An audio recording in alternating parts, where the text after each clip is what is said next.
Amigos, muy buenos días. Bienvenidos a Despierta con CDN. Para nosotros es más que un gusto arrancar este espacio informativo, de opinión, de análisis, además, sobre todo para pasarla bien. Estamos contentísimos de compartir con ustedes. Yulisa Céspedes, Nelson Rodríguez, ¿cómo están? Huele a mangucito caliente, huele a cafecito con leche. Ya tú tomaste café, por lo que veo. Café tomado, pero no pase por alto que hoy es viernes. Ay, sí. Viernes en tiempo de coronavirus. Ya dicen que el tiempo ni la cartera lo saben. qué cosa más grande, Yuli. ¿Cómo El está? cuerpo no se entera, señores. Buenos días, qué bueno que nos acompañan. Hoy tenemos un contenido cargado de información y de todas las incidencias del día de ayer y la madrugada del día de hoy. Así es que para iniciar de manera formal vamos a ver los titulares. Inicio de año escolar en el limbo. Ministerio de Educación pide más tiempo para presentar Plan Nacional de Educación. Colegio de Abogados convoca marcha hacia el Palacio Nacional para pedir destituyan presidente de la Suprema Corte de Justicia. Presidente de la República nombra, sustituye, ratifica y destituye funcionarios y embajadores. Presidente Luis Abinader disuelve despacho de la primera dama. La desaparición y posible asesinato de la niña Lismary Sánchez coloca en el tapete la discusión sobre la necesidad de introducir profundas modificaciones al Código Penal. Consejo Nacional de la Magistratura, nueva disputa de los partidos políticos. Este viernes conversamos con Darwin Caraballo, director ejecutivo de Educa, quien plantea que la diserción escolar sería más amplia en la medida que se retrase el inicio de las clases. Esta mañana nos visita Rosa Medrano, presidenta de Adora, con quien conversaremos sobre la educación a través de los medios de comunicación. Hoy en Despierta con CDN, Raúl Vaz, especialista en comunicación y redes sociales, analiza los decretos, anuncios y planes a través de Twitter. El nuevo gobierno marca las pautas en redes sociales.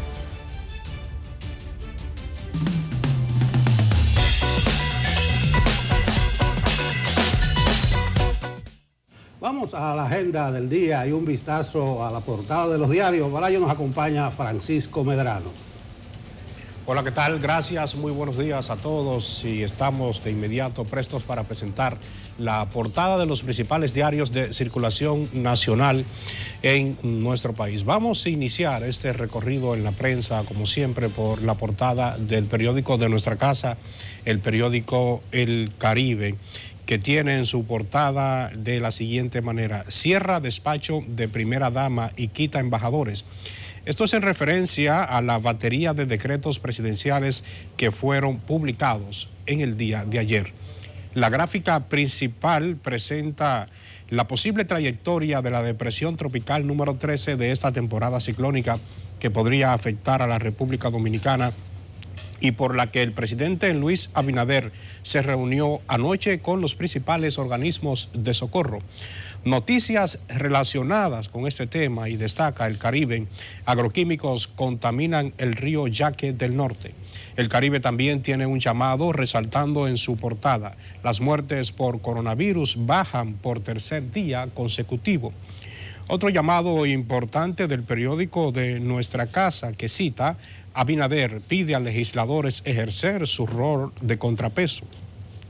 También destaca la donación de trajes de bioseguridad que hizo el aeropuerto del Cibao en persona del ingeniero Félix García al ministro de Salud Pública. Presentamos ahora la portada del periódico Listín Diario, que titula de la manera siguiente: crisis obliga a venta de nichos.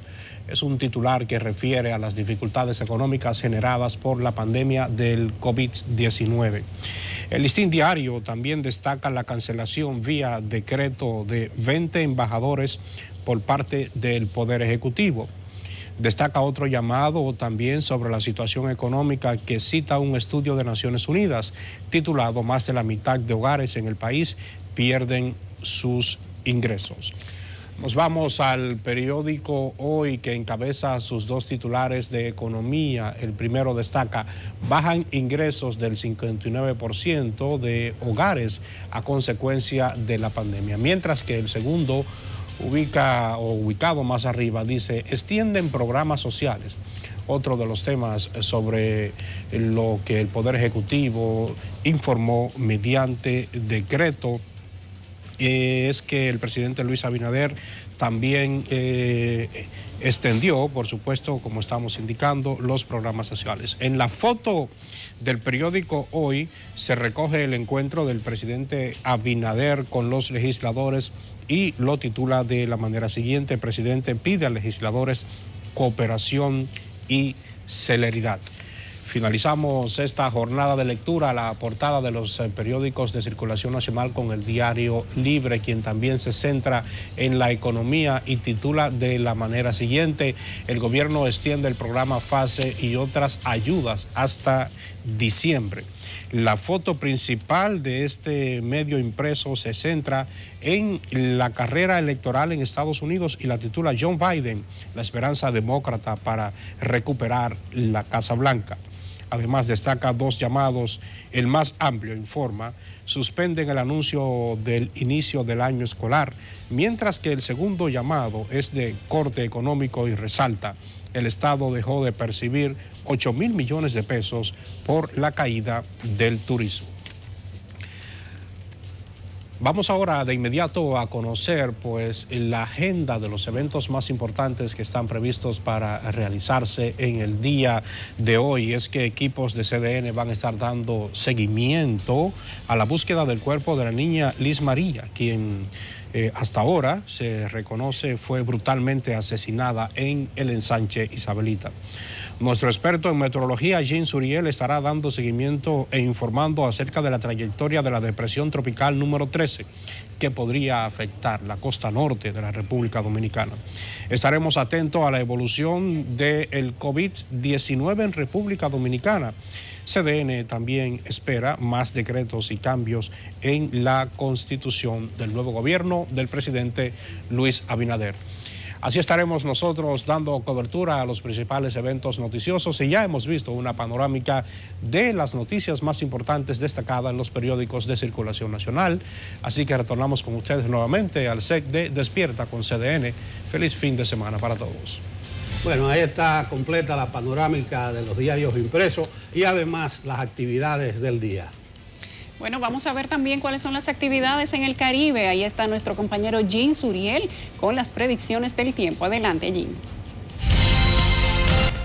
Hola, ¿qué tal? Soy Jean Suriel con las informaciones meteorológicas. Nuestra atención está fija sobre todo en este sistema atmosférico al este de las Antillas Menores. Es la tormenta Laura que sigue desplazándose hacia el oeste-noroeste. Hay una alta probabilidad de que para este fin de semana esté transitando muy cerca al noreste y norte de República Dominicana para incidir con precipitaciones en gran parte del territorio nacional. Ráfagas de viento sobre todo se sentirán hacia el este, noreste y norte de República Dominicana. Mientras tanto, las precipitaciones estarán cubriendo gran parte de República Dominicana y algunas marejadas hacia la costa atlántica se espera también para sábado y domingo.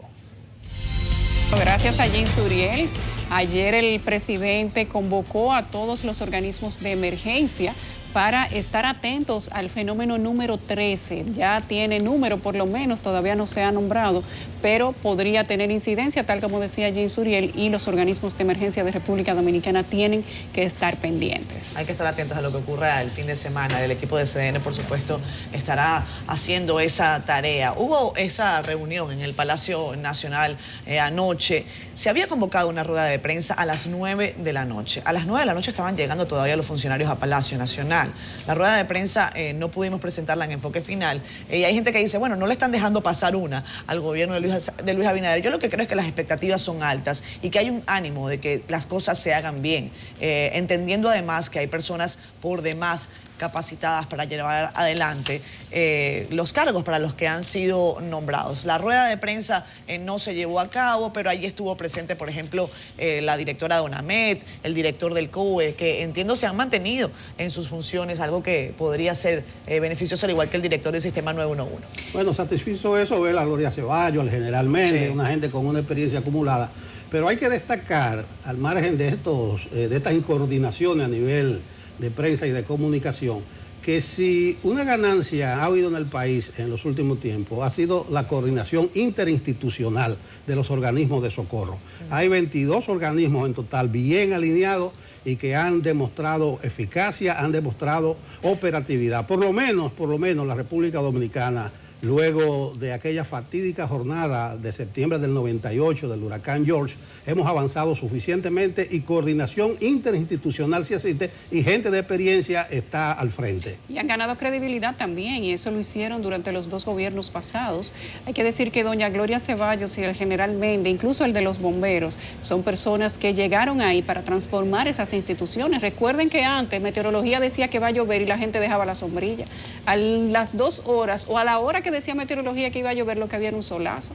Entonces, había un descreimiento en las instituciones que tienen que mantener al día y en coordinación con la población los temas de emergencia. Eso ha cambiado. La defensa civil años atrás era una sola persona en un jipecito andando la capital o el país completo, y así no se podía. Y ciertamente en ese aspecto mejoramos bastante. Bueno, el personal de la defensa civil ha demostrado eficacia. Recuérdense con las lluvias recientes que efectivos estuvieron, y ahí está también un cuerpo de brigadistas. A propósito de que meteorología está asertiva en su pronóstico, recuerdo a Freddy Veragoico que en esos tiempos que tú mencionas, Yulisa, le decía mentirología. Sí. Miren, hablando de lo que está ocurriendo también en las calles de la capital, vamos a revisar el estado del tránsito para los que no han salido aún de sus casas. Alrededor del Centro Olímpico, Avenida Máximo Gómez, lo van a ver ustedes en pantalla, con un taponamiento. Veía más temprano que un accidente se produjo en el desnivel de la Avenida Máximo Gómez, allí en los alrededores del Centro Olímpico, en el ensanche de la Fe, Villajuana, el sector del expresidente Leonel Fernández. Tránsito habitual en la avenida 27 de febrero, no se muestra taponamiento a esta hora, así que el viernes al parecer la gente se está tomando el cafecito un poquito más en calma en casa. Sí, en los alrededores de la calle Paul Cabrera, de la calle Tetelo Vargas, y esto definitivamente es la avenida Tiradentes, hay taponamiento en el cruce con la avenida Gustavo Mejía Ricard, esto es en el polígono central, pero repito, no se muestra un taponamiento de consideración para señalar a esta hora de la mañana. Miren, vamos a hablar decía Nelson y Yulisa, de algunos datos históricos. Yo solamente les traje un par de gráficas. Yo sé que nuestro querido productor Oscar Guedes las tiene allí, porque hoy se cumplen 60 años desde que la Organización de Estados Americanos dio una serie de sanciones, tanto económicas como diplomáticas, al régimen de Trujillo por el atentado al presidente democrático Rómulo Betancourt, el primer presidente de la democracia venezolana. Así quedó el vehículo tras el atentado que llevó adelante Johnny Aves y su gente en las calles de Caracas, en el Paseo Los Próceres. Esos son los datos que conocemos. Decía, son los postreros coletazos de un animal prehistórico incompatible con el siglo XX. Las palabras de Betancourt sobre este atentado, denunciando, por supuesto, la participación de Trujillo. La historia detrás de estas fotografías en el lado de Venezuela es que unos días antes Rómulo Betancourt había dicho: si yo me he cogido un peso, si yo he tocado el erario, que se me quemen estas 2 manos. La gráfica el día siguiente era Rómulo Betancourt con las manos totalmente vendadas. Pero bueno, son esos guiños de la historia. Hay que decir que Tony Raful asegura, al menos en su libro, que tiene información delicada y precisa sobre que Johnny Aves sigue vivo, que vive en Nueva York. Ah, ¿sí? Sí, y que ha sido visto, han habido avistamientos, así como de los satélites y de los platillos espaciales. Así ha habido avistamiento de Johnny Aves. Dicen que es un señor, dice Tony Raful, que es un señor de más de 90 años y que tiene inclusive una persona dominicana que lo cuida. Es interesante lo que dice el libro de Tony Raful, pero habla de que Johnny Aves en este momento todavía estaría vivo, pero escondido. Nelson. Sí, es importante que Yulisa Catherine haya traído el acontecimiento aquí, porque eso fue uno de los episodios que comenzó a marcar la caída del régimen de Trujillo. Se llevó a un aislamiento prácticamente total. Recuerden, en agosto del 60, ahí hubo un periodo bastante caliente hasta la decapitación del régimen. Tú decías hace unos días, Nelson, que tú eras cabaloso. Decían en Venezuela que Rómulo Betancourt estaba tocado, o más bien con un manto, sobre todo por la pipa. La gente decía que la pipa de Betancourt lo protegía de los atentados. Vamos a irnos a pausa comercial. Ya regresamos con más de Despierta con CDN. Regresamos con más de Despierta con CDN. Conectamos de inmediato con nuestro compañero Rafael Lara. Está en el puente Juan Bosch midiendo el pulso de la mañana. Amigo, adelante.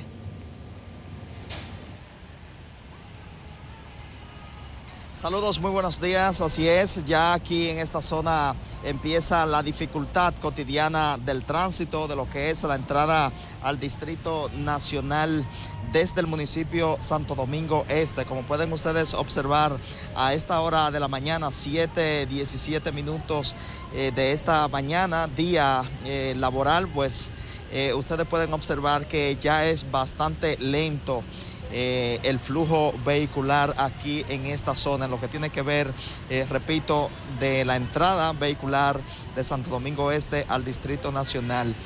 Conforme vaya subiendo la hora, que se acerquen las 8 de la mañana, el tránsito se pone todavía más lento. Esto es cotidiano, diariamente se produce este taponamiento aquí en el puente Profesor Juan Bosch.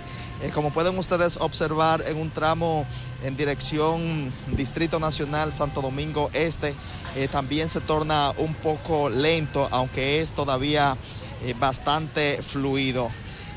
Repetimos, una acción normal, cotidiana, este tapón que se produce en el puente Profesor Juan Bosch. Con estas imágenes nosotros retornamos al estudio. Gracias, Rafael. Bueno, vamos directamente a ver las principales informaciones de los pueblos que nos ha preparado Silvania Lima.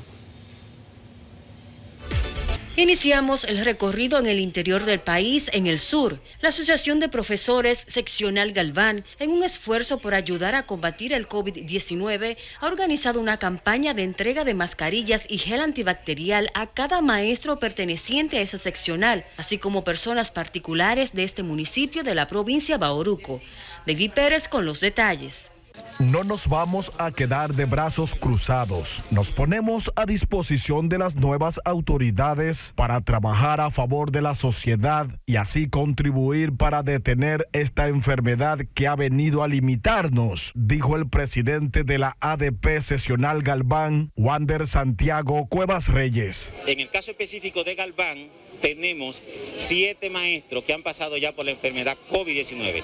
Gracias a Dios, esos 7 maestros ya se están recuperando en sus casas, están fuera de peligro y no hemos tenido deceso de persona alguna, ya sea maestro o ya sea un comunitario. No hemos tenido muertes en el municipio de Galván.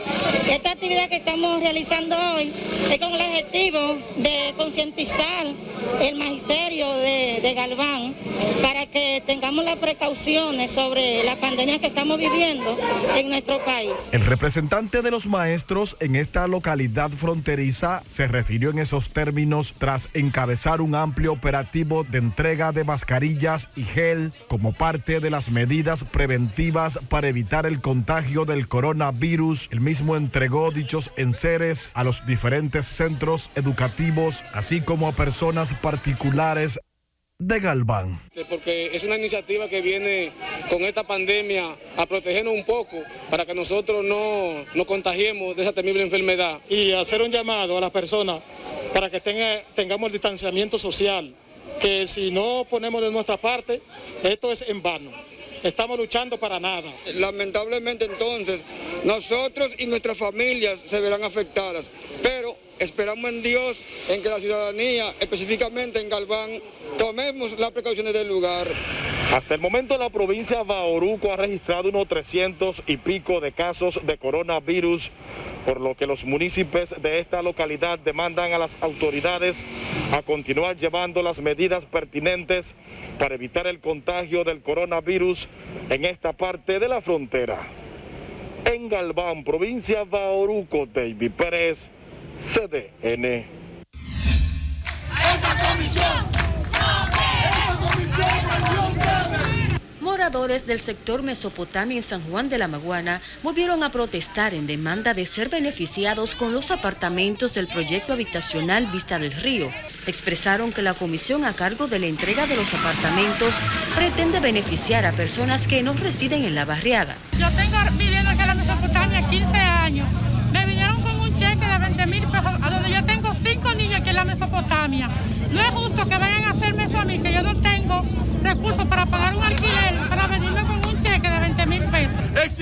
la institución de esa comisión, porque queremos apartamentos todos. Esa comisión nos vendió y exigimos que revisen los apartamentos, porque de cuando acá el chofer del gobernador vive en Mesopotamia, de cuando acá la sobrina del gobernador vive en Mesopotamia. Este es un abuso, es un vil abuso a nosotros, los hombres y mujeres que fuimos víctimas ese día de ese siniestro de la naturaleza. Y hoy somos víctimas del poder eclesiástico y político que nos han dejado solos. Agregaron que se mantendrán en pie de lucha hasta que sean incluidos entre los beneficiarios del proyecto. Y el Aeropuerto Internacional del Cibao entregó en calidad de donativo al Ministerio de Salud 16,000 trajes de bioseguridad para la protección del personal médico que labora en los hospitales y lucha contra el COVID-19. Nosotros decidimos donar al superior gobierno $1,5 millones distribuidos al superior gobierno y a las instituciones de Santiago. Esta última partida que hoy le entregamos al señor ministro de Salud responde a esa donación y ya es la última que realizamos. Vamos a agradecer al ingeniero Félix García y al Aeropuerto Internacional Cibao por esta donación. El ingeniero siempre ha sido una persona preocupada por los problemas de la sociedad y por qué no el grupo entero de Aeropuerto Internacional Cibao, que han dado todo por su país, por su región, por Santiago. Y como santiaguero al fin hace esta donación, nos sentimos agradecidos, orgullosos. En nombre del presidente Luis Abinader, en nombre del gobierno dominicano, le damos las gracias por este esfuerzo. Silvania Lima, CDN. Gracias a Silvania Lima, bien condensado el resumen de las principales informaciones de los pueblos. Vamos a una pausa. Continuamos en Despierta con CDN y pasando revista a todo lo que ha acontecido en el país y ya profundizando sobre las cosas que han consternado más o llamado más la atención de los ciudadanos durante el día de ayer. La desaparición y posible asesinato de la niña Lismarí Sánchez, de 9 años, ha sido el tema en común. Ha colocado en el tapete la discusión sobre la necesidad de introducir profundas modificaciones al Código Penal en las que se contemplen sanciones más severas a los autores de crímenes atroces. Rentería Montero nos cuenta los detalles. De haberse establecido el cúmulo de pena en el Código Penal, el verdugo de la menor asesinada habría pasado el resto de su vida en la cárcel. Por la violación posiblemente le hubiesen impuesto 20 años de prisión, pero también por el crimen y el asesinato le hubiesen impuesto 30 años adicionales. También hay circunstancias agravantes por tratarse de una menor. La figura penal es parte del paquete que se introduciría a la referida normativa para actualizarla a la realidad que vive el país. La República Dominicana no puede esperar más sin contar con un código penal moderno que tipifique crímenes que son producto de la modernidad y que necesitan dar respuesta en justicia. Es por lo que legisladores piden a viva voz una profunda reforma al Código Penal que provea las herramientas necesarias al sistema de justicia para sancionar delitos comunes y otros asesinatos brutales como el de la niña Lismarí Sánchez. Ha sido criminal el que se haya detenido por más de 2 décadas la transformación de nuestro Código Penal. Este Código Penal ha estado rodando en ambas cámaras sin lograr que se apruebe con las modificaciones necesarias para darle a la justicia dominicana la herramienta para poder castigar a todo esto, estas situaciones que pasan. Vamos a tratar de llegar a un acuerdo entendido entre las partes para ver cómo podemos poner ese código que tiene muchas cosas importantes en beneficio de la ciudadanía. La Cámara de Diputados retomó el proyecto de reforma al Código Penal, excluyendo las 3 causales del aborto, y lo envió a una comisión para su discusión con los distintos sectores. Rentería Montero, CDN. Bueno, precisamente esta intención de que el Código Penal sea conocido por la Cámara de Diputados apartado de las 3 causales del aborto continúa generando debate entre los legisladores. Para algunos se trata de un tema propio del derecho de la mujer, mientras que los pro vida reconocen la importancia de lograr un consenso antes de tomar una decisión definitiva. Realmente con relación a la ley de aborto, yo estoy totalmente de acuerdo con las 3 causas. Yo como médico realmente considero que las 3 causales son fundamentales para poder aprobar ese código y que realmente represente también la salud y el bienestar de la mujer, que es quien debe decidir. Yo siempre he dicho que el tema de las 3 causales, yo en mi caso particular, yo soy pro vida en todos los sentidos, pero yo entiendo que aquí debe de haber una amplia discusión. Esto no simplemente puede ya hacerse para salir del paso, ni mucho menos, pero si el Código Penal se va a aprobar sin las 3 causales en este momento, pues bienvenido sea. Para mí ese tema se constitucionalizó en la reforma del 2010 y esta discusión no tiene objeto. Lamento que alrededor de 60 tipos penales nuevos que arropan a la ciudadanía no estén estancados, no se haya podido aprobar ese código por una discusión que para mí no tiene objeto. Bueno, los legisladores ofrecieron las declaraciones al participar en el seminario impulsado por la Cámara de Diputados para inducirlos sobre los trabajos que van a realizar en ese poder del Estado. Por cierto que en esa actividad Luis Abinader les dijo a los diputados que actúen con independencia de criterio. Prácticamente lo que le dijo a Miriam Germán y a Jenny Berenice Reynoso, le dijo, miren, hagan lo que ustedes consideren, que de mi parte no van a tener presión. Pero además les dijo que no sean un sello gomígrafo del Poder Ejecutivo. Cosa que en este momento, cuando se está tratando la aprobación o no del Código Penal, tiene un mensaje interesante. Claro. Sí, no, me simpatizó mucho lo que me dijo alguien ayer de esa reunión de inducción de los legisladores del PRM, en la cual recibieron esos sanos consejos del presidente de la República. Lo que pasa es que hay legisladores con 12 y hasta 20 años que conocen al dedillo todo. Es más, las charlas de inducción debieran darla a ellos, y ellos conocen muy bien cómo es que se bate el cobre en las cámaras. Pero muy bien los 2 aspectos tratados. Realmente lo del Código Penal llora ante la presencia de Dios.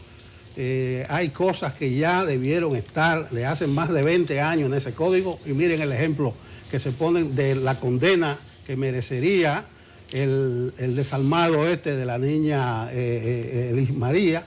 Miren el ejemplo de las 3 causales. Señor, eso no debiera estar discutiéndose en este momento. Incluso las 3 causales son una suerte de punto intermedio de transacción con los sectores que reivindican el artículo 37 de la Constitución, el derecho a la vida. Porque no es verdad, se ha repetido una y otra vez, que ninguna mujer quisiera por cuenta propia enfermar de gravedad, tampoco quisiera que la violen. Incluso llevar en su vientre una criatura con malformación, que son las 3 causales. Entonces yo creo que principalmente los sectores más conservadores, retrógrados y atrasados de la sociedad, hay que decirlo así, deben comprender la necesidad de la aprobación de la interrupción del embarazo, por lo menos en esas 3 causales. Nosotros somos, ya lo decía el diputado que entrevistamos hace un par de días, estamos entre los 5 países del mundo entero que todavía no tienen ninguna. No tienen ningún tipo de legislación a ese respecto, pero además ya la ciencia médica ha hablado con claridad. Yo creo que es momento de dar el paso hacia adelante, creo que es momento de dar el salto. La aprobación del Código Penal para actualizarlo a estos nuevos tiempos, un código desfasado no solo en la interrupción del embarazo y penas más drásticas y fuertes, sino en muchos otros aspectos. Miren, con respecto al caso de Elis María, yo creo que es interesante que este sujeto que habría cometido el delito según su propia confesión, aunque ayer durante la medida de coerción dijo no, yo no fui el que lo hice, fue de momento sentenciado a cumplir 18 meses de prisión preventiva en la Nueva Victoria. Va a estrenar la Nueva Victoria sujeto, este caballero, pero bien comentábamos en la pausa comercial que es un caso que se ha declarado complejo. Me produjo cierta satisfacción ver a Milciades Guzmán, fiscal del distrito, un fiscal vehemente, particularmente, fiscal de Santo Domingo, perdón, un fiscal particularmente vehemente, que junto a su equipo de trabajo no va a soltar este caso de manera fácil. Nosotros vamos a estar muy atentos. Recuerden, el cadáver de esta niña aún no ha aparecido, eso podría complicar el expediente, pero la investigación se irá armando con nuevos elementos. De momento son 18 meses de prisión preventiva. Él niega este sujeto que haya asesinado y violado a Liz Marie. Recuerden que hablábamos al principio de lo que implica trabajar el Código Penal en una circunstancia como esta. Aunque se aprobara el nuevo Código Penal, a este sujeto lo van a juzgar por el viejo, que es cuando se inició su proceso judicial, y el hecho de que ahora él camine de vuelta sobre sus palabras y diga que él no la violó, que él no la asesinó, pues ciertamente va a poner el caso en una posición interesante, entre comillas. Ayer yo les decía que si no aparece el cadáver, si no hay pruebas materiales porque quemaron la motocicleta, que en la canasta se habrían podido encontrar rastros, quemaron la casa, que también se iban a poder encontrar rastros que serían las pruebas materiales para presentar en ese juicio, pero la gente la destruyó. Sin pruebas sería difícil colocar a este sujeto en la escena del crimen, colocar la niña en posición de debilidad o fractura dentro de su hábitat, porque no hay. Cuando llegó la policía científica ya la gente le había destruido todo, al motor le prendieron fuego. Y cuando aquí se habla de escenas de crimen, ciertamente nosotros tenemos una debilidad que tenemos que trabajarla, y quizás en algún aspecto va a tener que ser con educación. La gente lo quería linchar, pero linchando al individuo tampoco hay justicia. Y yo comprendo que uno quisiera aplicarle el Código Penal a su manera, a monstruos como estos, que ciertamente no merecen ni siquiera la consideración de persona, pero lo son. Y la Constitución establece que hay que preservarles sus derechos, los mismos derechos que ellos no le preservan a las víctimas. Pero con el código actual, a él lo que le tocarían, en caso de que se pueda estructurar un buen caso, ubicándolo a él, primero si se encuentra el cadáver, y si no se encuentra, si se encontró, ayer dijeron que el perro de búsqueda había encontrado rastros en el kilómetro 14,5 de las Américas, en el sector de los Pedregales, ahí donde está el risco del mar. De eso ser cierto, habría que hacer una labor que la están haciendo los abogados, que ciertamente podía dar pie a un juicio, pero ¿cuánto le tocaría por violación? 30 años. ¿Cuánto le tocaría por asesinato? El máximo, 30 años. Y no digo que le vayan a dar 30, digo que hasta 30. Sí, es que no es acumulativa Pero la pena. Como aquí no hay acumulación de pena por el Código Penal que nosotros tenemos, lo máximo que le podría tocar es 30 y de ahí hacia abajo. Claro. Con el nuevo código que establece la acumulación de penas, estaríamos diciendo que el juez diría, usted violó a la niña, le tocan 30. Usted mató a la niña, le tocan 30. Usted sustrajo a una menor, máximo que le tocarían 20. Y tú estarías hablando de condenas que establecerían o pondrían a ese individuo a no salir más nunca, y tal vez con eso se evitaría que hiciera daño a más niños. Fíjense, a propósito de las pruebas materiales, hay un hecho que llama la atención. Tú hablabas, Yulisa, de que el motor fue incendiado. Sí. Es un elemento clave, pero resulta que la policía, cuando llegó, el motor estaba ahí. La policía no entendió que ese motor tuviera ninguna importancia y se marchó y dejó el motor, o sea... Discúlpame, Nelson, un segundito. Sí. Eso que ustedes están viendo ahí es una imagen en vivo, lo que está sucediendo en este momento en el 14,5 de las Américas, donde se ha reiniciado esta mañana a las 6 la búsqueda del cuerpo de Liz Marie Sánchez nuevamente. Adelante. Bueno, se insiste en ese punto.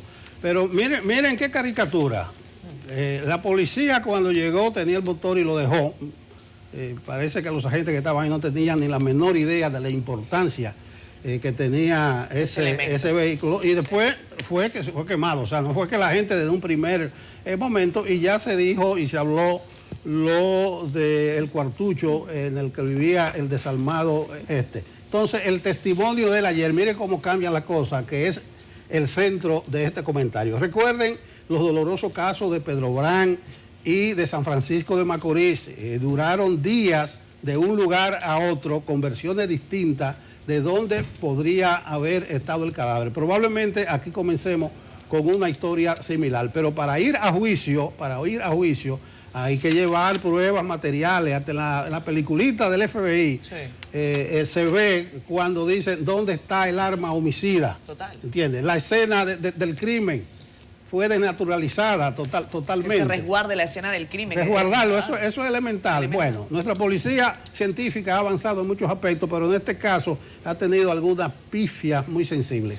Miren, en otro tema, Nelson, ayer el presidente de la República, Luis Abinader, disolvió mediante el decreto 368-20 el despacho de la primera dama. Lo habíamos comentado acá prácticamente al iniciar Despierta con CDN, esa decisión anunciada por Raquel Peña en el momento en que era bueno, que compartía con su esposo la candidatura por la presidencia de la República, que no era aún primera dama, decía yo no quiero ese despacho, en todo caso eso será reconfigurado, quiero algo más pequeño.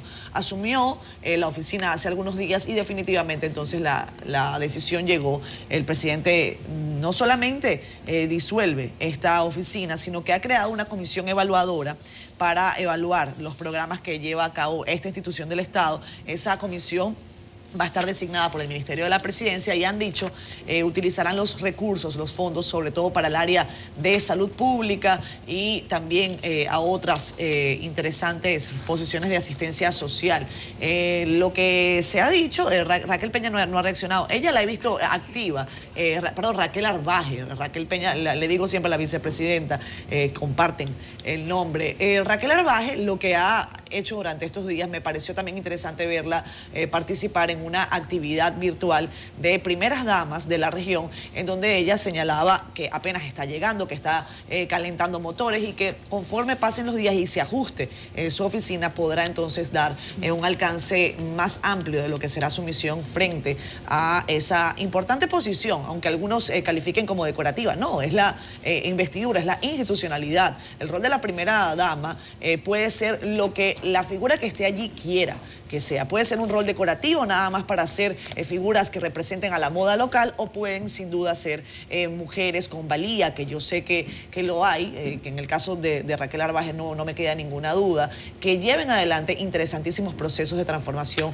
cambio y asistencia social en beneficio de los dominicanos. Sí, la primera dama, ella quiere que le llamen Raquel, simplemente Raquel, ni siquiera primera dama. Pero realmente ella es la primera dama. Ya tú mencionabas, participó en un evento con primera dama. Sí, claro. Cuando el presidente Abinader viaje, usted va a ver que la primera dama va a tener todo un programa protocolar aparte. Muy bien que se disuelva, pero que le pongan una oficinita, por lo menos con una secretaria. Pero lo que yo pido que se le preste atención es al programa, al CAI, al Centro de Atención Integral para la Discapacidad, el CAI. Ya hay 3 CAI, uno aquí en La Luperón, otro en Santo Domingo Oeste, otro en San Juan.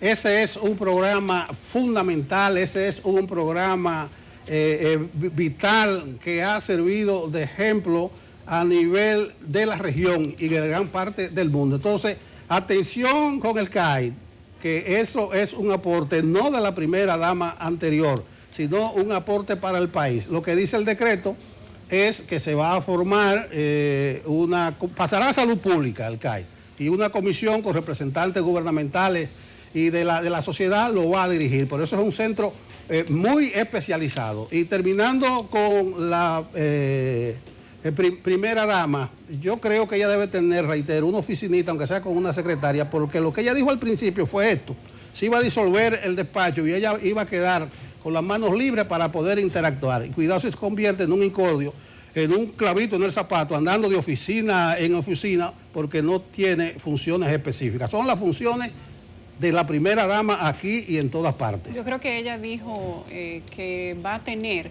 pero una oficina modesta, un despacho de una esposa de un presidente, no de una funcionaria pública. Esos programas sociales van a continuar en manos de las instituciones que le toquen, como debió ser desde el principio. Hay que decir también que ayer, mediante un decreto, el presidente extendió hasta el 31 de diciembre los programas sociales. Para ti, quédate en casa, fase 1 y fase 2, precisamente en un momento donde la gente está teniendo una disminución significativa de su capacidad económica y también de su capacidad empresarial y de trabajo. La fuerza laboral ha disminuido, las empresas no están produciendo lo que producían y siguen pagando impuestos y siguen pagando personal. La crisis económica se acentúa, Yulisa, se acentúa conforme van pasando los meses. Por cierto, la gráfica en la portada del Listín Diario mostraba que incluso ya se están vendiendo los nichos en los cementerios. Eso hay que subrayarlo. Quédate en casa, fase y para ti hasta diciembre. Fase 1 y 2. Vamos a la pausa. Así es.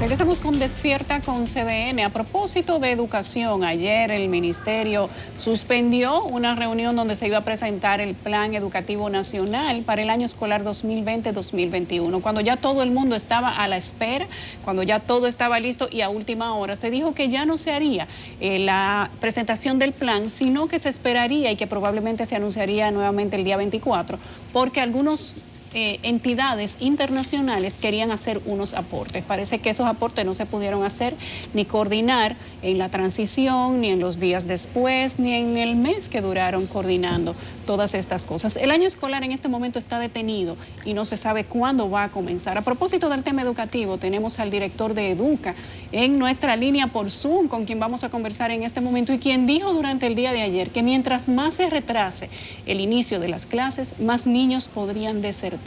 Darwin, buenos días, bienvenido a Despierta con CDN. Muy buenos días, gracias a ustedes y a toda la teleaudiencia. Darwin, sobre esa afirmación que hiciste ayer respecto de justamente el retraso, ¿cómo lo recibe Educa? ¿Cómo lo ve? ¿Cuál sería el plazo quizás más tarde en que piensan ustedes que se podría iniciar el año escolar? Bueno, efectivamente nosotros estábamos ayer en Palacio cuando se anunció la suspensión de la actividad, se nos indicó que era por problemas técnicos, después vino esa otra aclaración de que era porque algunos organismos multilaterales querían hacer aportes a ese plan y estamos esperando la nueva convocatoria. En principio va a ser para el próximo el lunes 24, fecha en la cual debemos recordar el Consejo Nacional de Educación había precisado como el punto de partida para el inicio del calendario escolar 2020-2021. Nosotros entendemos que es vital que el calendario escolar comience tan pronto sea posible, más allá de las metodologías o los formatos en los cuales se pueda desarrollar. Es decir, vale la presencialidad donde se pueda, pero también valen los métodos alternativos, porque el riesgo mayor, como hemos hablado en otras oportunidades, es que prolongados periodos de tiempo sin la docencia, sin la asistencia, ya sea presencial o remota, al conocimiento, a la educación, trae consigo aparejado un riesgo enorme en la deserción escolar, entendiendo a la deserción escolar por aquellas salidas prematuras de los estudiantes que afectan sobre todo a los más vulnerables.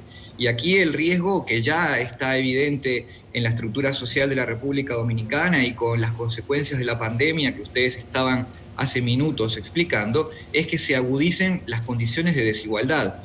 Varias instituciones privadas ya han anunciado con todo derecho el inicio de su calendario escolar a partir del próximo lunes, y es entonces deseable que aquellos que no tienen la posibilidad de acceder a un centro educativo de estas características, pues puedan también iniciar su año escolar. Darwin, Educa ha sido clara, lo sanitario es prioritario, pero ustedes también dicen que es posible iniciar el año lectivo de una manera virtual y semipresencial. ¿Tú podrías explicarnos? Claro, con todo gusto. Tú dices muy bien, porque para nosotros, como para todos ustedes también, la prioridad es la salud de todos los actores, de los docentes, de los funcionarios administrativos, las familias y por supuesto los estudiantes. Pero nosotros hemos establecido algunos criterios para que el calendario escolar, a pesar de todo esto, continúe, porque la vida está continuando en todas sus distintas dimensiones. Para nosotros, primero hay que tener muy claro cómo está afectando la enfermedad en los distintos territorios. Hay localidades del país donde la enfermedad no está presente o está muy controlada. Allí, bajo estrictos protocolos de seguridad, se pudiera incluso iniciar con la presencialidad. Hay otros centros públicos y privados que tienen las condiciones para iniciar procesos educativos en función de este tipo de tecnologías como la que estoy usando yo ahora con ustedes, plataformas que hoy permiten telepresencialidad más que virtualidad.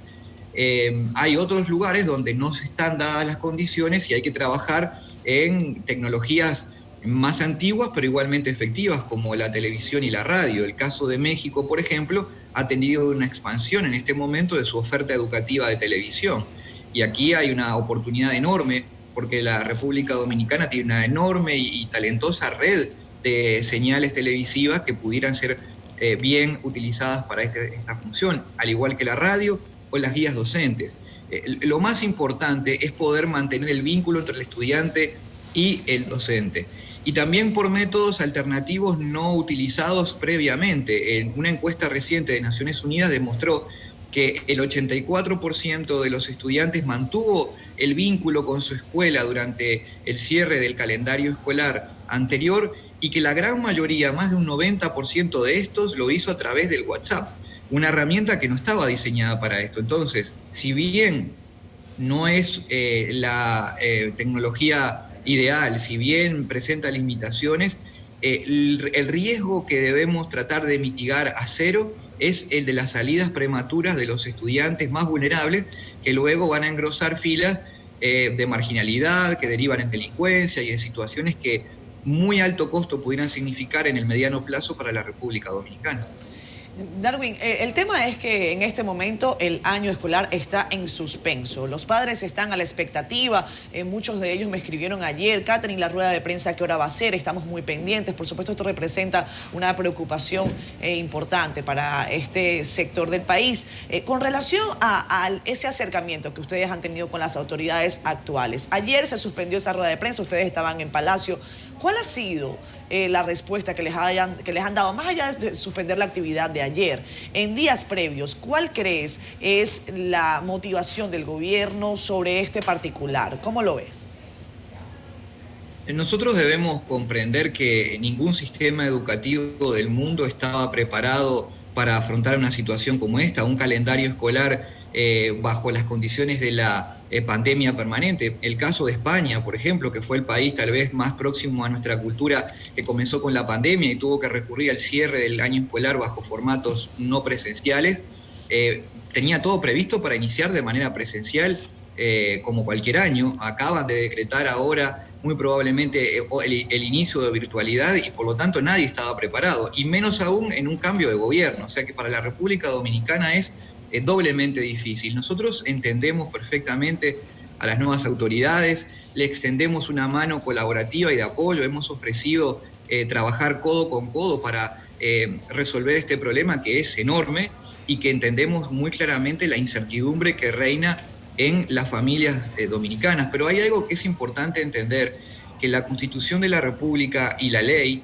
establecen que la responsabilidad de la educación es de las familias, y hay un grupo importante de familias vinculadas a los colegios que tienen tal vez mayor capacidad de pago, que están mejores estructurados, que ya han decidido comenzar y que van a comenzar el próximo lunes. Por eso lo importante es de llevar el proceso educativo también a esas otras familias que no tienen esa ventaja, y con una particularidad distinta al cierre del calendario escolar del año anterior, que tiene que ver con que en aquel momento las familias estaban también recluidas, pero hoy los adultos están trabajando y debemos pensar qué suerte pueden correr esos niños que tal vez tengan que permanecer solos en sus hogares por largas horas del día. Entonces allí también hay una responsabilidad importante que debiera ayudar a contribuir el propio sistema educativo, siempre y cuando esté clara la voluntad de las familias en enviar a sus hijos a los colegios, ¿verdad? Darwin, muchos colegios ya han anunciado que abrirán el próximo lunes 24. Independientemente de eso, el ministerio ha dicho que ese es el día en el que va a anunciar su plan educativo 2021.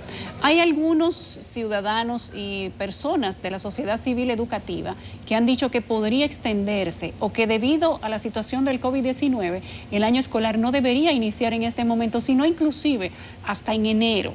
¿Qué piensas tú que podría suceder si la escuela privada inicia ahora de manera virtual con todas sus plataformas y la escuela pública tuviese entonces que extenderse todavía mucho tiempo más? ¿Abriría esto la brecha que hay entre ambos niveles de educación?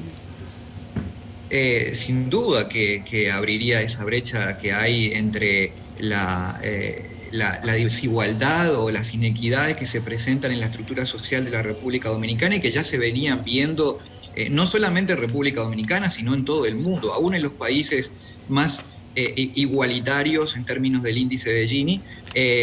La distribución de los aprendizajes es directamente proporcional a la distribución de la riqueza de los hogares.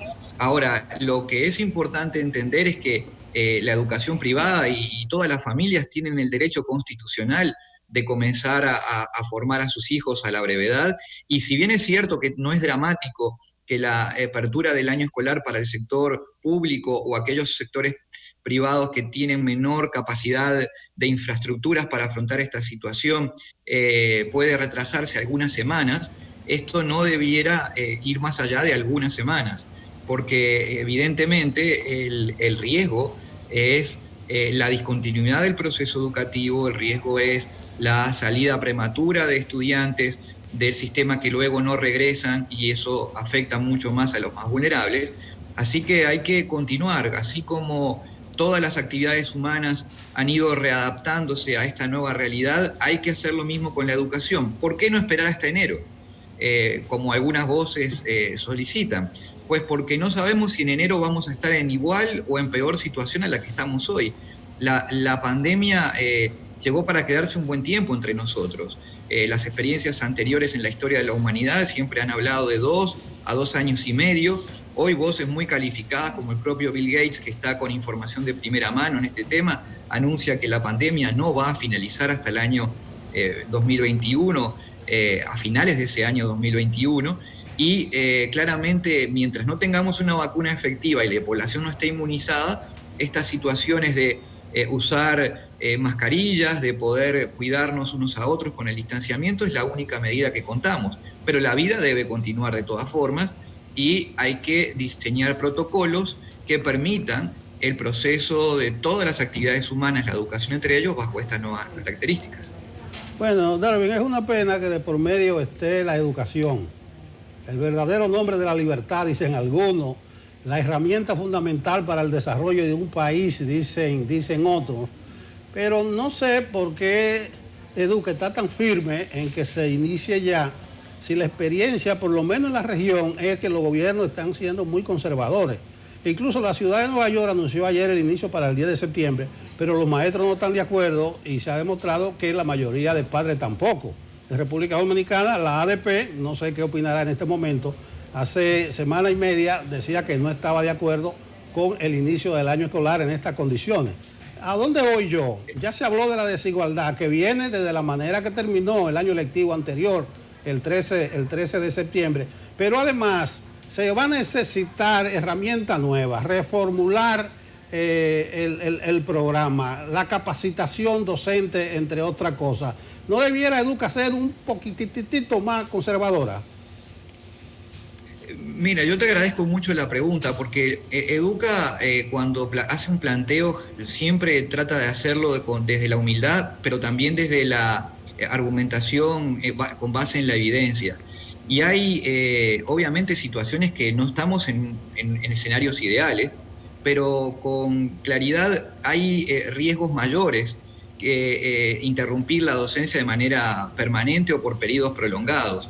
En Europa la ausencia del proceso educativo a los niños ha generado efectos también de enfermedades mentales, ha llevado incluso a un aumento en el número de los suicidios, sobre todo de los adolescentes.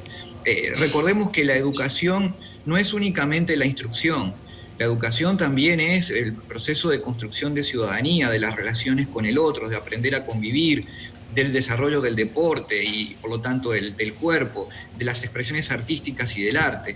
Todos elementos que se tienen que hacer en sociedad y en trabajos de carácter presencial. Nosotros no estamos invitando a que el año escolar reanude presencialmente. Nosotros estamos invitando a que el año escolar comience a la brevedad posible bajo diversos formatos para poder mantener vivo y activo el vínculo entre el estudiante y su maestro, que en definitiva es lo que redefine al concepto de escuela.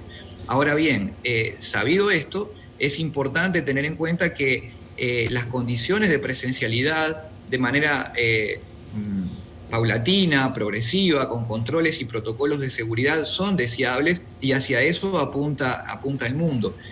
Aquellos países donde han tomado condiciones extremas de suspender tampoco han reducido la prevalencia de la enfermedad, caso Perú, por ejemplo, en nuestra región.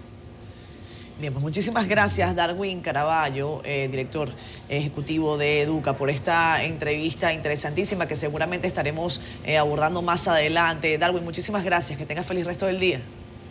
Igual para ustedes, los teleaudientes, y siempre a las órdenes. Bien, muchísimas gracias, Darwin. Vamos a ir a una pausa, cuando volvamos tenemos una entrevista con Rosa Olga Medrano. Ella es presidenta de la Asociación Dominicana de Radiodifusoras, ADORA, a propósito de la oportunidad que se presenta con la pandemia de establecer programas educativos en la televisión. Ya venimos. Como habíamos adelantado, tenemos con nosotros a Rosa Olga Medrano.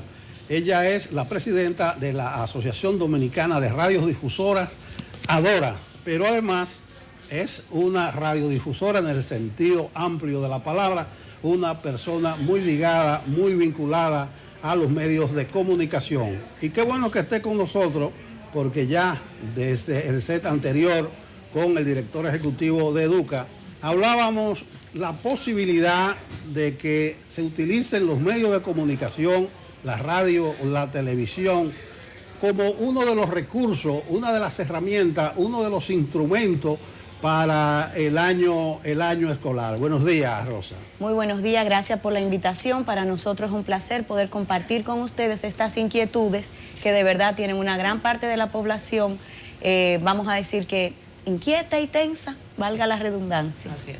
Bueno, de entrada te pregunto si realmente están las emisoras de radio en capacidad y en posibilidad de aportar a este proceso, porque se mencionan, sí, ahí está Radio Santa María, algunos proyectos de la televisión educativa, pero para esto se necesita todo un entramado, toda una infraestructura, toda una capacitación hasta del personal docente y además los textos adaptados a la radio en este caso. ¿Tú crees que hay posibilidad, y en el caso tuyo como presidenta de ADORA, de poder aportar al año escolar en medio de esta enfermedad? Bueno, claro que sí. La Asociación Dominicana de Radiodifusoras, desde que inició la pandemia, se puso a disposición de los distintos ministerios, claro, a través de sus afiliados, para poder servir como un ente de información y de colaboración y acompañamiento en el proceso, tanto el Ministerio de Educación, al Ministerio de Salud y a la Presidencia de la República. Y ahora, nosotros, desde hace ya más de un mes, nos encontramos en reuniones de transición con las nuevas autoridades con el fin de darle soporte. Sí, como bien usted decía, estamos al unísono todos los radiodifusores miembros de nuestra institución trabajando para poder cubrir esa necesidad en todo el territorio nacional, creando nosotros una red nacional a través de la institución para garantizar que se les pueda brindar a la población un servicio eficiente. Y sí, tenemos historia. Radio Santa María tiene más de 50 años haciendo una labor encomiable, pero destinada a la educación de adultos a través de la alfabetización que ellos han hecho. Esto es completamente diferente. El ministerio, en dado caso, nos va a suministrar a nosotros el contenido que durante la programación nuestra dividiríamos. Es el plan que tenemos más o menos estructurado para que una jornada matutina y vespertina puedan llegar a los hogares, incluso con una repetición nocturna. Hay todo un plan, ellos están trabajando arduamente, las nuevas autoridades, y nosotros estamos a su disposición y estamos preparados para iniciar en el momento que nos requieran. Rosa, qué interesante que dices que las radiodifusoras se han puesto de acuerdo. Ese sería el primer paso. El segundo sería saber qué han hablado con el Ministerio de Educación, si ya han acogido esa propuesta. Y lo segundo, ¿qué pondrían para guiar las clases a través de los medios de comunicación? Maestros que desarrollen el plan escolar que diseña el Ministerio de Educación. Primero, nos hemos estado reuniendo, ya llevamos 2 reuniones, incluso en el día de hoy hemos sido convocados a una tercera reunión al Palacio Nacional, donde estaremos todos los medios de comunicación y las telefónicas también acompañando. ¿A qué hora? 2:30 de la tarde. Estamos convocados. Entendemos que ya será para finalizar los procesos de negociación, los cuales venimos conversando. Y en el plan que se nos presentó en un primer momento, lo que sabemos es que primero va un entrenamiento al docente, una capacitación especializada para que puedan enfrentar estos retos, y ya luego sería la segunda etapa donde daríamos inicio al año escolar, que todavía A nosotros no nos han dado una fecha.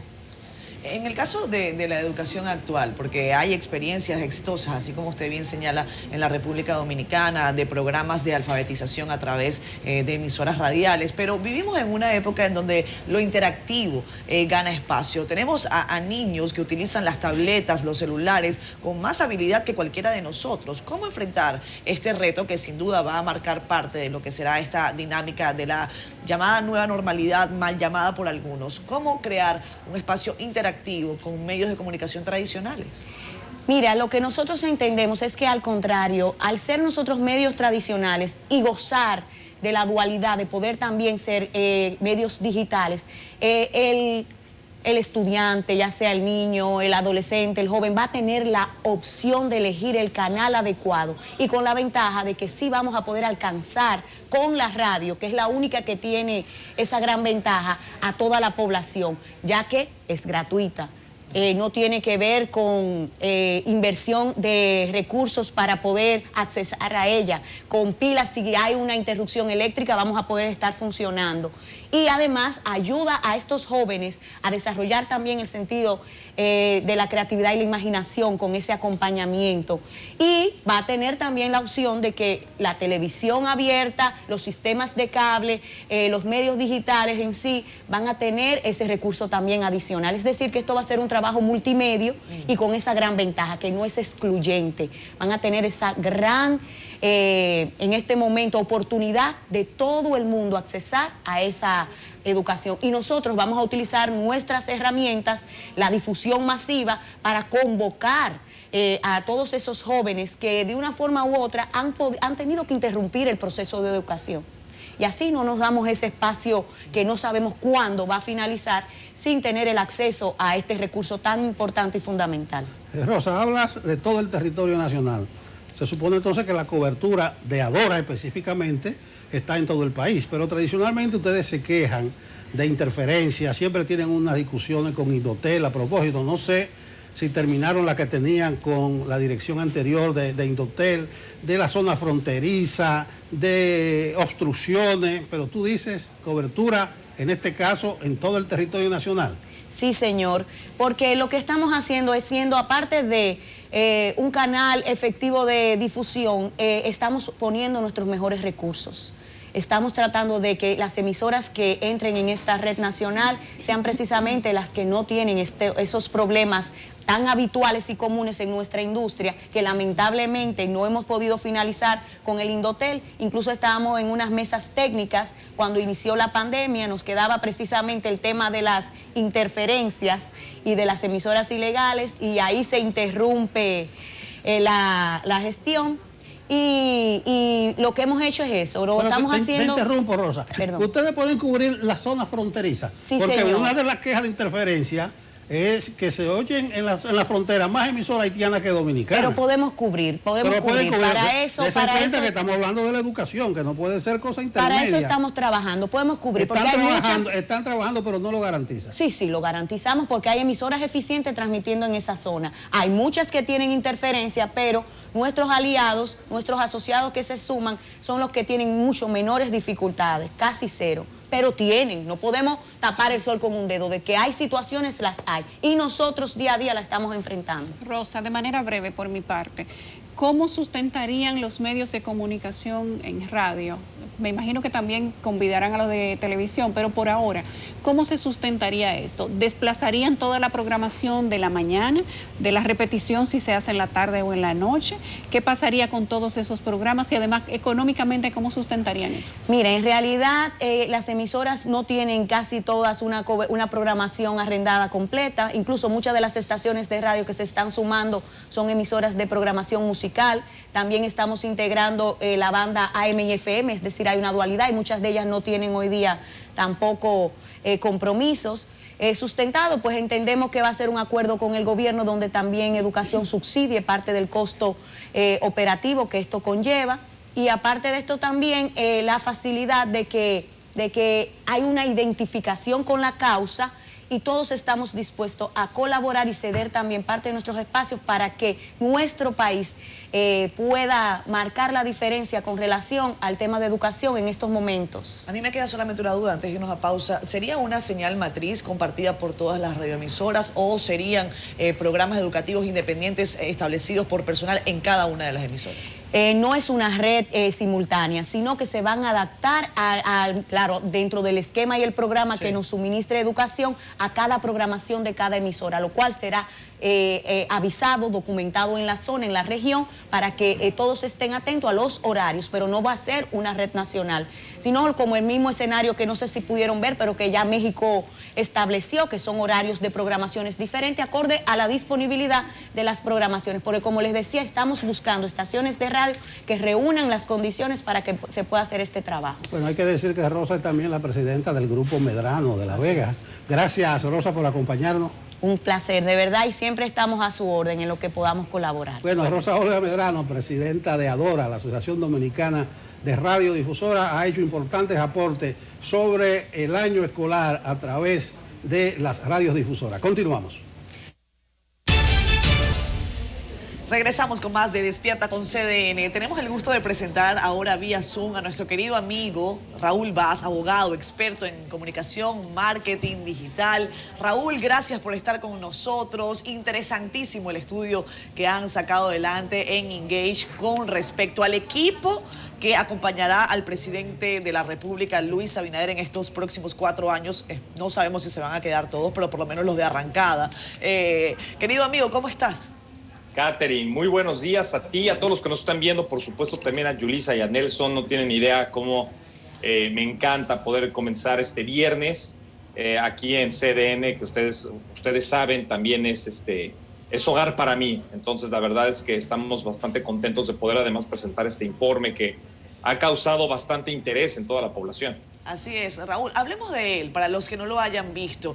¿Cómo ustedes desmenuzan este equipo de gobierno y cuáles son los principales highlights, los principales títulos que podemos resaltar de él? Bueno, mira, el informe surgió como una necesidad justamente de empezar a analizar las cosas desde otra perspectiva, porque se estaba analizando perfil por perfil. Entonces, muchos se aplaudían, otros no tanto.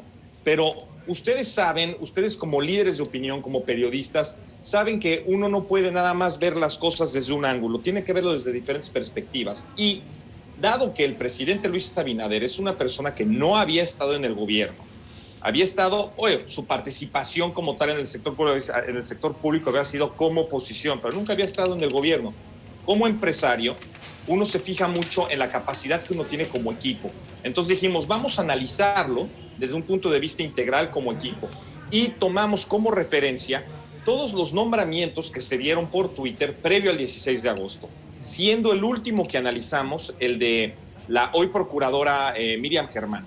Entonces, cuando se nombra a Miriam Germán, ya tomamos todos esos perfiles de ministros, fueron ministros, un par de directores generales de instituciones relevantes como la DGI, como la Dirección General de Aduanas, que digo, no es que las otras no sean relevantes, pero esas son, digamos, los grandes recaudadores del Estado. Entonces los nombró antes del 16 de agosto. Entonces tomamos esos y decidimos analizarlos desde un punto de vista de su experiencia, bueno, antes que nada género, su experiencia en el gobierno, porque había muchos que ya habían estado en el gobierno, pero otros muchos no tanto. También analizamos su educación y algo que venimos haciendo ya desde hace varios años, sus perfiles en redes sociales. ¿Cómo llegan al gobierno estos personajes, que muchos de ellos no habían estado en el gobierno, y cómo llegan en sus redes sociales? ¿Son activos o no son activos? Entonces, eso fue básicamente lo que analizamos. Y otra cosa, la edad. La edad también fue un factor bastante importante que generó bastante revuelo.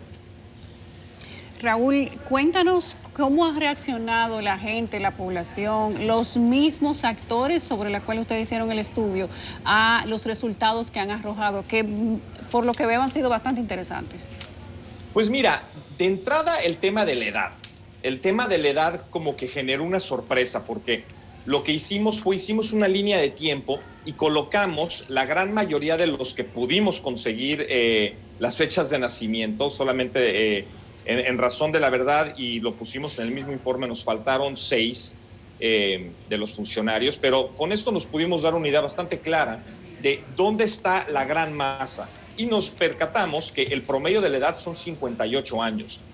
Sí, 58 años es una edad muy buena todavía para estar trabajando y demás, pero no es tan el hecho de decir es un gabinete de jóvenes. No lo es. O sea, es un gabinete de personas donde el promedio de edad está en 58 años. Experimentados, vamos a decirlo así para que nadie se ofenda, ¿eh? Experimentados. No, pero espérame, a eso voy. Tenemos a la funcionaria con más experiencia, tiene 84 años. Correcto. Y la funcionaria con más futuro tiene 33 años. Ahí estamos hablando de un gap muy grande, pero la masa grande está, yo te diría, personas que nacieron entre los 50 y los 70. Entonces, ahí es donde tenemos el grueso. Que, ojo, son personas con mucha experiencia, o sea, personas que tienen experiencia en el sector público, en el sector privado, en ONGs, en instituciones educativas, pero en el gobierno hay muchos que no tienen experiencia de gobierno. O sea, de los 37 perfiles que analizamos, 23 de ellos han trabajado en el Estado y 14 vienen del sector privado. Cuando decimos que vienen del sector privado es que nunca han estado involucrados en política, lo cual ustedes saben tiene sus cosas buenas y sus cosas quizás y sus oportunidades. ¿Por qué? Porque hay que saber cómo funciona el Estado, hay que saber cómo funcionan las instituciones públicas. Claro. Y en este momento llegar a aprender no es una opción. O sea, ustedes han estado cubriendo todo este tema de la pandemia, de lo que estamos viviendo, y no quiero decir nueva normalidad porque creo que ya no es nueva, ella es nuestra normalidad, y uno llegar a inventar puede llegar a ser un poco peligroso. Raúl, a favor de los funcionarios, nivel educativo muy alto. Incluso veo que es un gobierno principalmente de tuitero, vamos a decirlo así, porque es el canal con mayor predilección, si lo vemos versus Instagram o algo así. ¿Qué quiero yo ver? Si esa cuenta abierta, activa, los funcionarios son activos o reactivos. ¿Ustedes midieron eso? Sí, bueno, eso se puede medir con su nivel de actividad.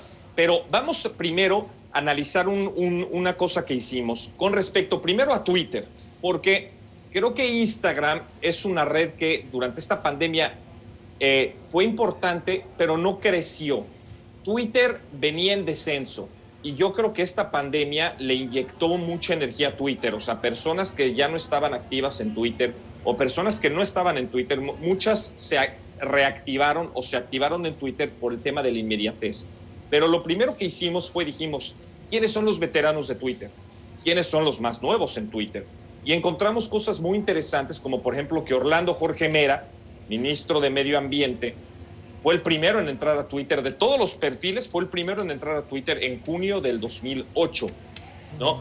También hay quien puede decir que el superintendente de bancos, Alejandro Fernández, también es uno de los veteranos, pero ¿qué pasó con él? Él cerró su cuenta personal, la que utilizaba, y abrió una destinada a la superintendencia de bancos.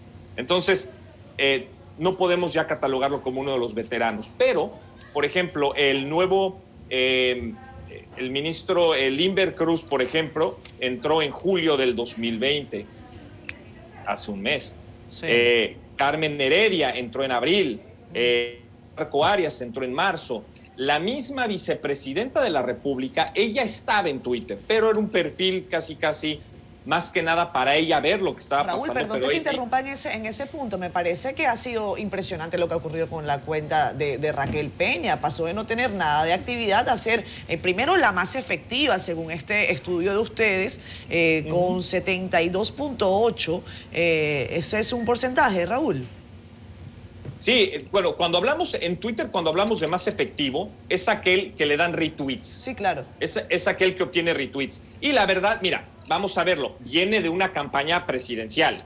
O sea, viene de lo más movido que puede haber en la política, que es una campaña presidencial. Eso tiene mucho que ver. Ahora bien, también se enfocaron. O sea, vamos a hacer, y Catherine, tú y yo lo hemos hablado en repetidas ocasiones, no hay estrategia digital en República Dominicana a nivel institucional. Es muy, y lo que me preguntaba Nelson, es muy reactivo.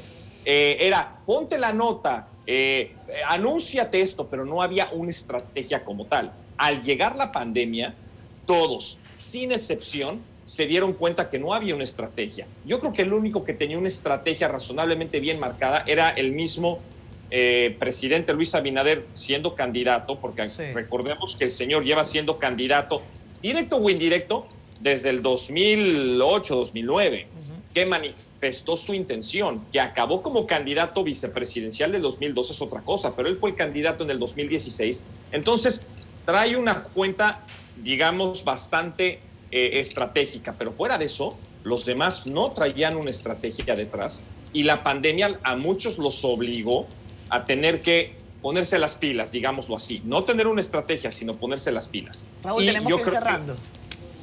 Yo quiero preguntarte, ¿sí? Raúl, yo quiero preguntarte el impacto de los decretweets. Sí. Todo el mundo estaba atento porque como el presidente no había asumido, no podía emitir decretos, pero los tweets se convirtieron en decretos y para abreviarlo, mi amigo José Luis Mendoza lo ha bautizado como decretweets. ¿Qué impacto tuvo esto en la medida en la que se fueron distribuyendo antes de que el presidente tomara posesión? Impresionante. Una, porque no se había visto antes. Dos, porque es una forma original. Hoy en día me atrevo a decir que el electorado está esperando ver gabinete, nombramientos previo a la elección. Aquí lo vimos después de la elección, pero es un avance. ¿Por qué? Porque aquí estábamos acostumbrados a enterarnos el día de la toma de posesión. Claro. Y eso no gustaba. ¿Por qué? Porque en el 2012 nos prometieron cambio de equipo y cuando de repente tomaron posesión eran los mismos que estaban formados. Entonces, como aquí es oposición la que llegó, Twitter estaba encendido esperando esto y gustó mucho. La verdad fue una estrategia muy inteligente. Raúl, fue una estrategia brillante. Sí. Para colocar sobre la mesa un tema quizás odioso para algunos, pero es la comparación, no puede quedarse fuera el expresidente de la República, Danilo Medina, muy tímido en redes sociales, más que todo en Twitter. Luis Abinader al parecer hará las cosas distintas. La pregunta es si será él mismo, al estilo Donald Trump, el que empezará a escribir todo lo que hará. No, yo creo que no. Yo creo que la estrategia de Luis Abinader, si bien nos ha mostrado que es un presidente que está dispuesto a tomar riesgos y a comunicar de forma diferente, yo de verdad no creo que empiece a tirar tuitazos, sobre todo porque yo creo que el mismo presidente Abinader, si bien él tiene acceso directo a su cuenta, se deja asesorar y yo creo que se deja manejar por un equipo de profesionales, versus Donald Trump, que él es el que maneja su cuenta y párale de contar. No creo que llegue a ese nivel de... el presidente Abinader creo que se va a mantener en una forma para innovar, en una forma moderna, en una comunicación fresca, sería la palabra. Bien. Pero en ningún momento pondría en peligro su reputación o empezaría a escribir disparates, como bien podemos decir de la cuenta de Donald Trump, que esa es la realidad. Bien, muchísimas gracias, Raúl, amigo, como siempre, por estar con nosotros. Raúl Vaz es ejecutivo de Engage, esta empresa que se dedica a análisis, marketing digital, en fin. Gracias, Raúl, amigo, cuídate. Cuídense mucho. Hablando de cuentas, de decretos y de decretweets, el presidente ha emitido un decreto, es el 361-20, y son todos los funcionarios del Banco Agrícola, al menos los que se nombran por decreto. Ha nombrado a Héctor Radamés González, miembro del directorio ejecutivo, y como él, a otros 6 más, donde está Pérsido Cruz Pichardo, Arismendi Almonte Bueno, Bernardo Sánchez Rosario y Francisco Fernández Onofre, todos miembros del directorio ejecutivo del Banco Agrícola de la República Dominicana. Así es que, aunque no sea de noche, que es cuando más se tuitea la cuenta del presidente, y por la tarde, parece que ya están activos desde el Palacio e iniciaron los nombramientos del día de hoy. Tenemos que ir a la pausa, pero hablando de decreto, hay uno que salió ayer a echarse la paloma, 20 embajadores se fueron de un plumazo. Es un tema interesante, lamentablemente. Gente conocida en esos decretos. Sí, mucha gente conocida y querida. ¿Qué fue lo que pasó con Grimaldi? Pero hay otra gente también conocida y querida que no se mencionan en este primer decreto. Sí. Habrá que esperar, pero léanse todos esos nombres. Son 20 bien graneaditos por todo el mundo y nombres muy, muy conocidos. Ayer él quitó, los destituyó, cambió, hizo sustituciones, nombró sin sustituciones, hizo de todo.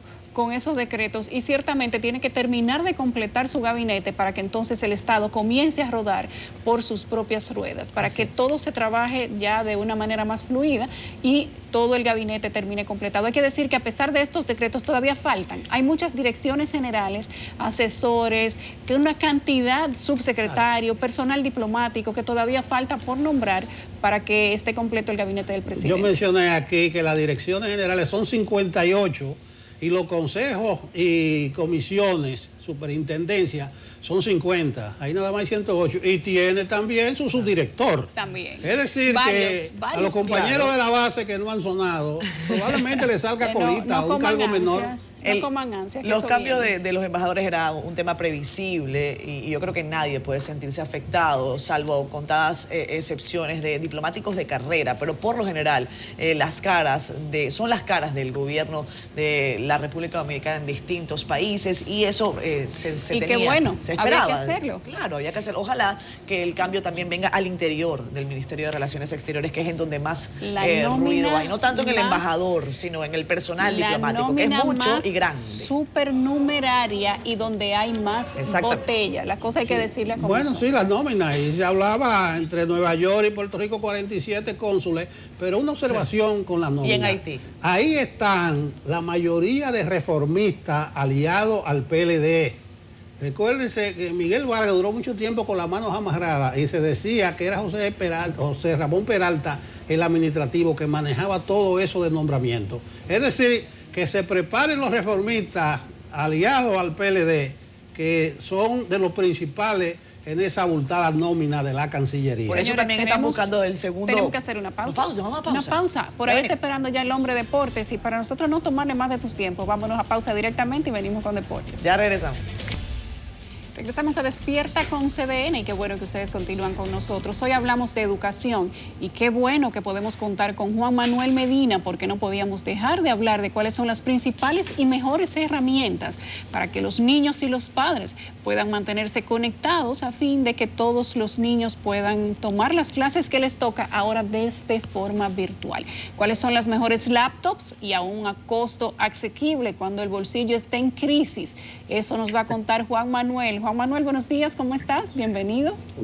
Buen día, muchísimas gracias, Yolisa. Un placer estar como cada viernes por acá. Un saludo a todos los amigos televidentes. Y tú diste exactamente en el clavo. En estos tiempos de pandemia, donde las personas están en sus casas, tratando de estar encerradas, con esta crisis económica que es evidente y clara, nosotros requerimos una conectividad, requerimos avanzar, requerimos utilizar equipos necesarios para cumplir con esos requisitos, como es la parte de la educación virtual. Entonces, por eso hemos traído este tema el día de hoy, educación virtual, las mejores laptops a un costo asequible aquí en República Dominicana. ¿Por qué? Porque a veces queremos comprar un equipo, pero es totalmente costoso, a unos precios a veces absolutamente ridículos, y entendemos que con algunas configuraciones, con algunas características, se puede cumplir con esos requisitos. ¿Para qué? Para que los estudiantes, ya sea lo de básica, media, lo de carreras universitarias, lo de posgrado, puedan acceder y cumplir con sus clases virtuales. No sin antes mencionar nuestras redes sociales para que no agreguen Medina Costa en Twitter y Medina Costa 1 en Instagram. Lo primero que quiero mostrar es que hay que entender que para cumplir con estos requisitos para la educación virtual se requieren 4 pasos principales que lo hemos dividido de manera personal. Lo primero es la planificación. Deben de planificar, de diseñar un plan las instituciones educativas, los colegios, las universidades, conjuntamente con el Estado dominicano, para que existan plataformas acordes para poder impartir esta docencia virtual. No todas las plataformas funcionan para este tipo de cosas. De hecho, se ha hecho camino al andar utilizando aplicaciones como, por ejemplo, WhatsApp y ese tipo de cosas.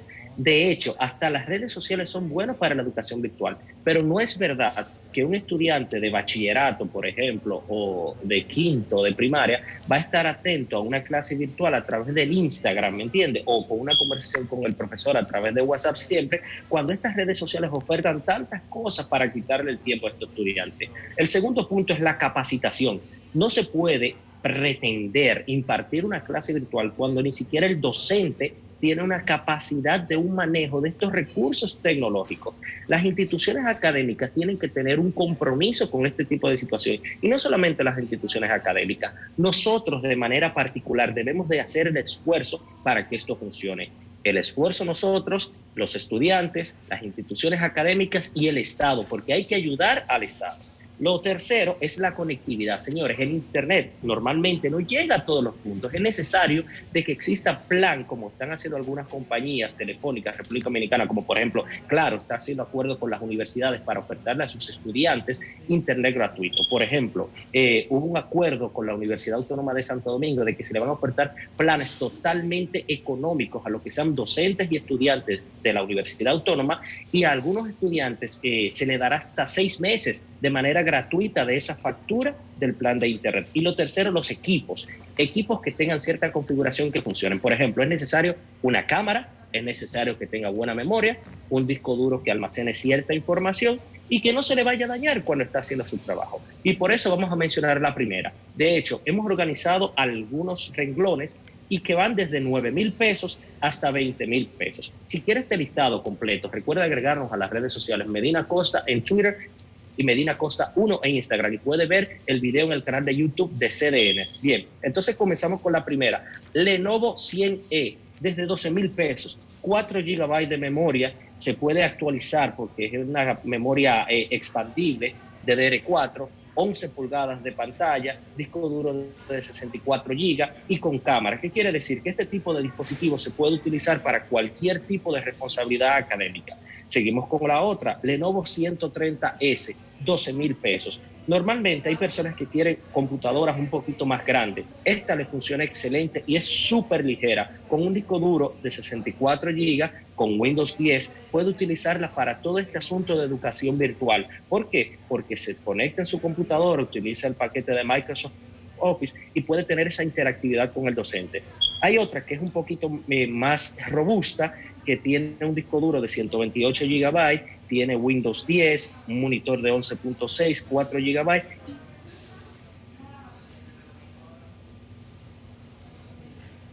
Lo mejor del caso, que el asunto de la pandemia ha obligado a muchos suplidores a ofertar el servicio de delivery. ¿Qué quiere decir? Si usted necesita uno de estos equipos, se lo llevan a la puerta de su casa con un costo mínimo y usted ve el equipo, entiende que muchos de estos son refurbished, o sea, readaptados, recondicionados, y si usted entiende que reúne las condiciones necesarias, le paga directamente al delivery o hace una transferencia. También entienda algo, que la mayoría de estos equipos, estos suplidores le dan una garantía. Normalmente se la dan hasta de 3 meses. Si en 3 meses usted ve que ese equipo no le ha dado problema, no le va a dar en un gran tiempo. Y para ir cerrando, está la Lenovo S340 con 4 GB de DDR4, 15.6 pulgadas de monitor, 1 TB de disco duro y Windows 10 con un procesador i3 a 2.1. Este tipo de equipo lo puede encontrar en República Dominicana y le hacen los envíos hasta el interior del país.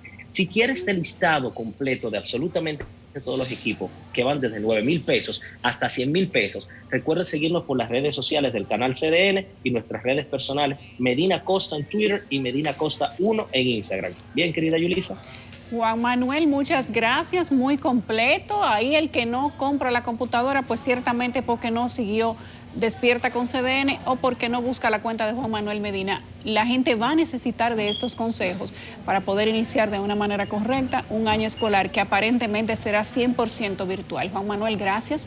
Tú te despides y nosotros también. Catherine Nelson, llegó la hora de decir bye bye a una semana de programa, una semana de Despierta con CDN, y pedirle a la gente que nos acompañe desde el próximo lunes para nuestra segunda semana y que se mantenga atento a toda la programación de CDN Canal 37, porque pasaremos todo lo que esté sucediendo a lo largo del día de hoy. Recuerden que hoy ha sido citada la señora Berlinesa Franco por el caso de supuesta corrupción en el INAIP, que a las 2:30 va a Dora para el Palacio Nacional, donde se llegará a algún tipo de acuerdo para la educación a distancia por los medios de comunicación.